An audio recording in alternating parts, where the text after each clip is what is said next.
शिंदेंच्या शिवसेनेचे आमदार संजय गायकवाड यांची गुंडगिरी संपूर्ण राज्याने पाहिली। कॅन्टीनमधल्या मारहाणीला आता 44 तास उलटलेत, अजूनही संजय गायकवाड यांच्यावर गुन्हा दाखल झाला नाहीये।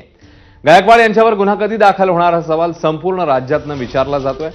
गायकवाडांवर गुन्हा दाखल करण्यासाठी सरकारला नेमका कोणता पुरावा हवाय? कर्मचाऱ्याला केलेली मारहाण संपूर्ण राज्याने पाहिली आहे, त्याचा व्हिडिओ देखील आहे। गायकवाड स्वतः कबुली देत आहेत, मग अजूनही गुन्हा दाखल का होत नाही असा सवाल विचारला जातोय।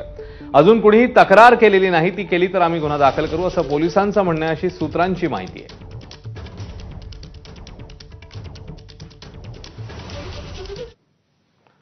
दरम्यान मारहाणीचं समर्थन करताना आमदार गायकवाड यांनी नेमका कोणता सूर आळवलाय ते पाहूया। छोटीशी मारहाण आहे। मला वाटतं मी आयपीसी आणि सगळे कायदे मला माहीत आहे।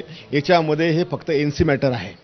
याच्यामध्ये कुठेही शिक्षेची तरतूद असू म्हणजे कायद्यानुसार बहुतेक मला वाटतं नाहीये, कारण मी पण केसेस लढलेले आहेत।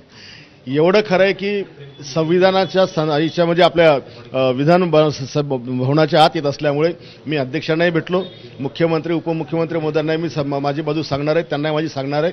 आणि शेवटी जर त्यांच्या दृष्टीने माझी ही जो चूक असेल तर जी पनिशमेंट होईल मी त्याला सामोरं जायला